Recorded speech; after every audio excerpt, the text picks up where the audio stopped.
Alright, this is serial 502-274-10-1. And we've got our green light, which means the motor has stopped spinning for 2 minutes, so we will be able to open the chamber. Alright, so I've opened the cutting chamber. Here's the screen.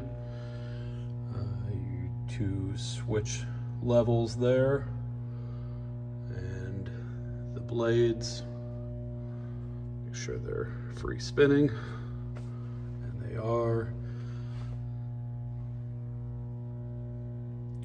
We'll go ahead and inspect the entire chamber before starting, and I'll go ahead and cycle through each blade so you can see how clean and sharp each blade is.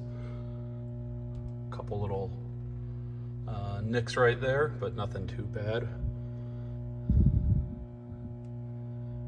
And no interferences, so our gap feels pretty well. We didn't check the gap, but everything looks pretty well. Chamber looks clean. You can see the motor in the back. And we'll go ahead and close it up and give it a run. All right, we're gonna start the granulator and conveyor.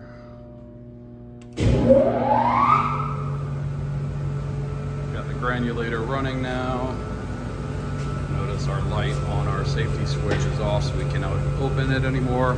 A pretty quiet granulator with that sound enclosure. We've got conveyor and granulator controls here.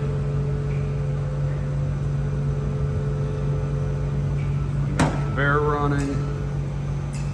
Flights on this one appear to be pretty good. Got our flap down there making some noise. You'll see that popping up and down with the flights. Now we can see we got our lights on here. Granulator and conveyor both running.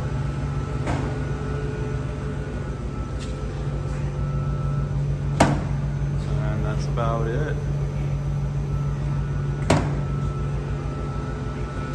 We do have our conveyor power and our conveyor plug back there as well.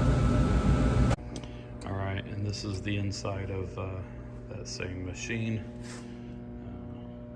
Got all of our electrical over here.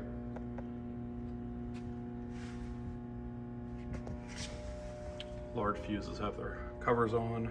We've got our conveyor drive here and our main motor drive there.